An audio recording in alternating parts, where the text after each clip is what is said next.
السلام علیکم ورحمۃ اللہ وبرکاتہ۔ سنیں، اپنی ضمیر کی عدالت میں نا ضرور جائے، کیونکہ وہاں کبھی بھی غلط فیصلے نہیں ہوتے۔ یہ آپ کا ضمیر ہی تو ہے جو آپ کو اپنے بارے میں سچ بتاتا ہے۔ بھلے ہم زبان سے اپنے بارے میں کچھ کہیں، عمل سے اپنے بارے میں کچھ کریں، لیکن جو ضمیر ہے نا، آپ کو پتہ ہوتا ہے آپ کے اندر کیا چل رہا ہے۔ اپنے اندر اچھی باتیں چلاؤ، نافع باتیں، لوگوں کو فائدہ دینے والی باتیں۔ تو دیکھیں آپ ان وادیوں کی طرح، ان آب و ہوا، ان جو اللہ تعالیٰ کی قدرت کی طرح نا پرسکون ہو جائیں گے، پیسفل ہو جائیں گے۔ شور کب ہوتا ہے؟ جب ہم اندر سے کچھ اور باہر سے کچھ کریں تو وہ غلط ہو جاتا ہے نا۔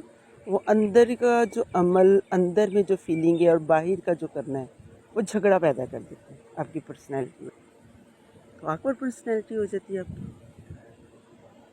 تو اندر سکون رکھیں، ہر کام اللہ کے لیے کریں تو سب اچھا ہو جاتا ہے، بہت اچھا، بہت خوبصورت۔ اللہ سے ہر وقت کہیں کہ یا اللہ ہمیں شیطان کی شر سے بچا۔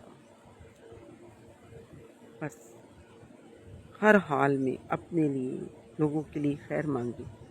اگر آپ کے اندر خیر ہوگی تو ظاہر سی بات ہے آپ خیر بانٹیں گے، تو اپنے لیے خیر بانٹیں۔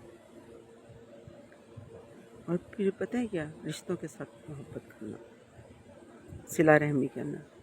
جو شخص اپنی موت میں تاخیر چاہتا ہو نا، اور رزق میں اضافہ بھی چاہتا ہو، تو وہ اپنے رشتوں کے ساتھ صلہ رحمی کرے، پیار کے ساتھ۔ لیکن لوگ تو یہاں رشتوں کو ڈریسز کی طرح بدلتے ہیں، کپڑوں کی طرح بدلتے ہیں تعلقات کو۔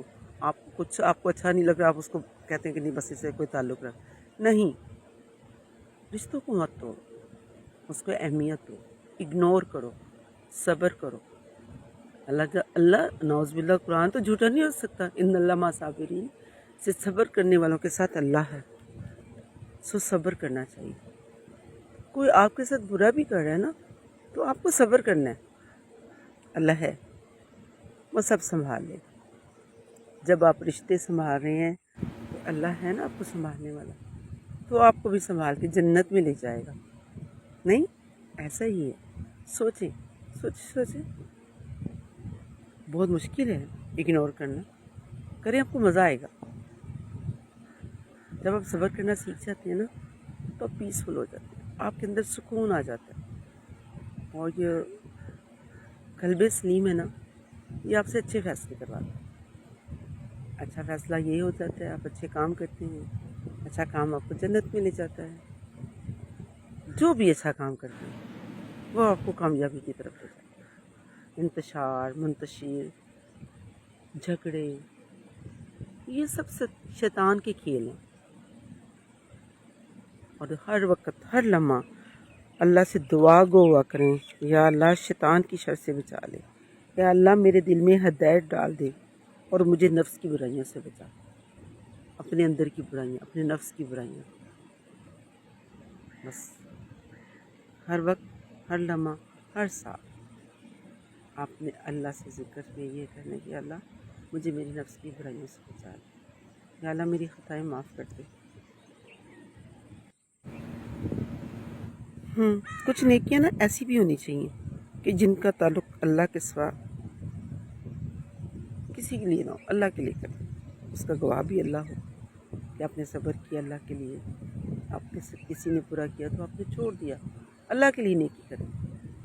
اور جب کوئی بھی کام آپ اللہ کے لیے کریں گے، اللہ تو بہت بڑا مالک ہے، ہمارا خالق ہے، تو اس کے پاس تو بے بہا ہماری ایک چھوٹے چھوٹے عمل کی بے بہا انعامات ہیں۔ بس اس انعام کے لالچ میں نیکیوں کو نہیں چھوڑیں، کاربند رہیں، اپنے نفس کے غلام مت بنیں، اللہ کے غلام بن کے رہیں، آپ کو اچھا لگے گا، بہت اچھا لگے گا۔ میرا دل چاہتا ہے نا، میں اللہ تعالیٰ سے بھی خود بھی دعا کرتی ہوں کہ یا اللہ مجھے میری نفس کی برائیوں سے بچانا، یا اللہ میں اپنی نفس کی مطیع نہ بن جاؤں، مجھے اس کی غلامی میں نہ کرنا، ہم نیکی بھی تو اللہ کی مدد کے بغیر نہیں کر سکتے. ایاک نعبد و ایاک نستعین، کہ ہمیں اللہ سے مدد مانگنی ہی مانگنی ہے. اللہ ہمارا مددگار ہو تو ہم ہار سکتے ہیں؟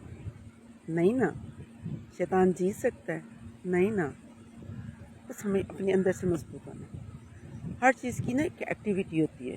جیسے انسان ہیلدی بننے کے لیے اچھی اچھی چیزیں کھاتا ہے، طاقت والے کھانے کھاتا ہے کہ میرے میں طاقت آئے، میں یہ بھی کر لوں، وہ بھی. بس یہ نیکیاں بھی طاقت ہے آپ کی روح کو. پتہ ہے جو برائیوں میں پڑ جاتے ہیں وہ فزیکلی طور پہ کمزور ہو جاتے ہیں. ان کا جسم آپ کو لاغر نظر آئے گا. بظاہر تو وہ لگتے ہیں بالکل صحت مند، پاسبل نہیں ہے نا. بہرحال